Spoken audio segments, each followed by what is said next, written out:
Hello, guys. Welcome to The Leading Queen. I'm Nika, and today I wanted to talk to you guys about embracing spirituality. This is based, or it is, an essay I'd written a couple of years ago, and I just wanted to share my findings with you guys. So here it goes. For a long time, I wanted to understand why there were so many different beliefs and religions in the world.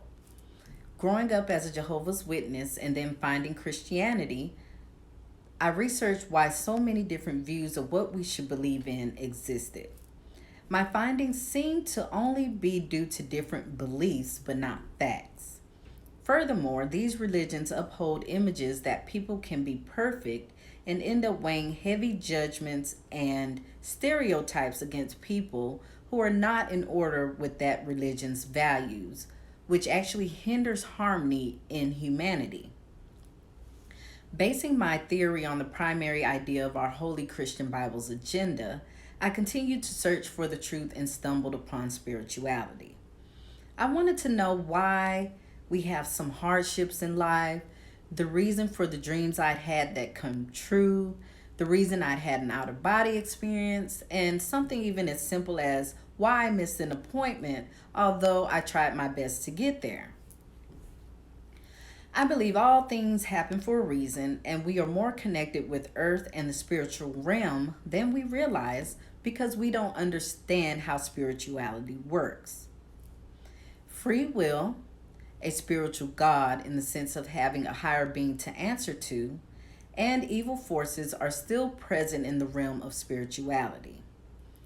I wanted to believe in the Bible fully, but after reading about the translations that may not have come over or across correctly and experiencing psychic phenomenon from my own intellect, I felt certain writings of the Bible may have been manipulated to control and damper our natural wisdom.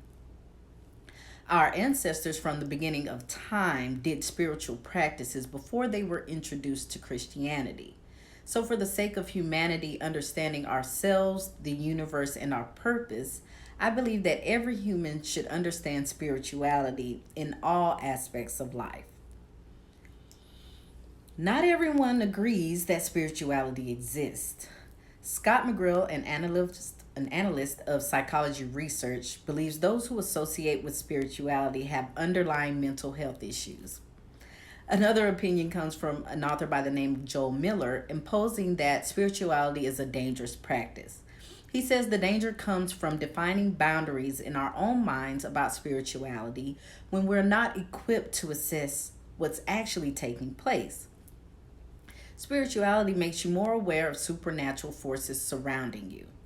Practicing spirituality opens our minds to the reasons certain circumstances occur at specific times. For example, you could be riding in your car on your normal route, but a voice in your head says, take this different route today. And you do. Later on, you hear that there was a wreck that occurred and resulted in fatalities. You being able to recognize the way the universe directed you from potential danger is a part of spirituality. Spiritually, you were warned to either avoid a wreck that had already occurred or to veer you from becoming involved in the fatality yourself. Although you cannot see the force, you interpreted this gesture from your own natural intellect. Catherine Hurst, owner of www.lawofattraction.com, writes in How to Interpret Important Science from the Universe, states if you think about how you feel about the idea of interpreting science from the universe, you might notice that there is some anxiety or skepticism in the mix. While this ambivalence is entirely understandable, it reduces your ability to receive. In other words, you need to develop a genuine desire to hear what the universe wants to tell you, become curious about its signs, and willing to accept its answers even if they come in an unconventional format. The metaphysics of spirituality help us define keys to a healthy life and the use of this beneficial universe we live in.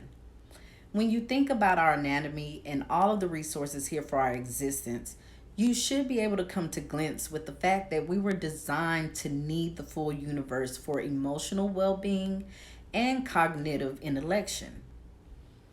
Spirituality is our medicine and food, nourishing us in intuitive ways that man made materials cannot.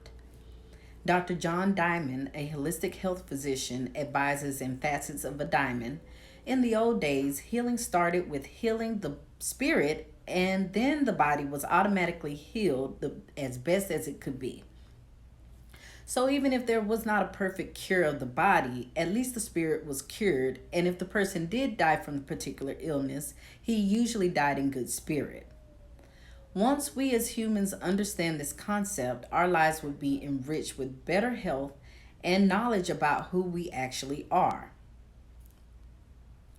The works of spirituality enlightens how to strengthen your emotional well-being and bring peace into your life. Whether we realize it or not, because of negative forces attempting to stray us away from keeping a positive mind, it is not an easy task to dismiss the obstructive agenda of the wicked. It is so much easier to express our anger and just let it out instead of allowing the energy to pass over us and move on. With the practice of spiritual meditation, we learn how to clear our minds of negative energies and be strong enough to hear the good guiding you. This helps strengthen our minds and evolve on a level closer to God. In the script, Troubled Souls, Spirituality as a Mental Hazard, Scott McGrill attempts to persuade the reader to believe that spiritual but non religious people tend to have poorer mental health statuses. What's so misleading about this headline is even in his writing, he provides data that does not prove his point.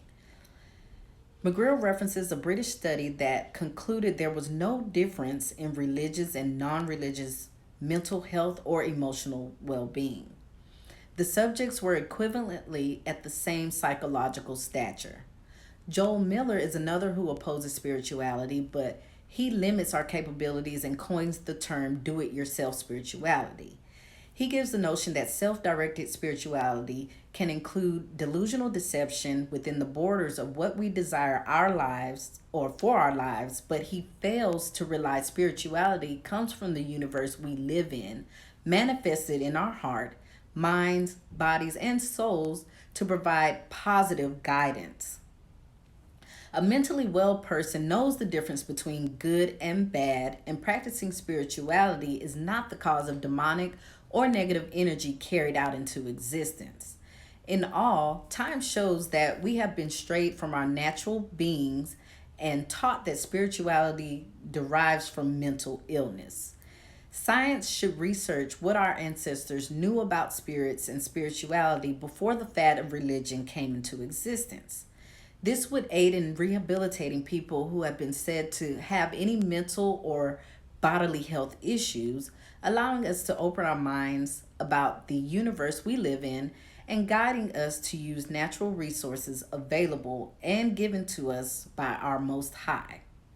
Our dreams, prophecies, and intuitions are a part of spiritual warning or guidance, and we must learn to decrypt these messages sent by God and His army of celestial beings for the sake of mankind. So that is the end of my essay, and I love your feedback. If you have any questions or comments, please do so below. Be sure to like, share, and subscribe to The Leading Queen. And I will see you guys later. Love you guys.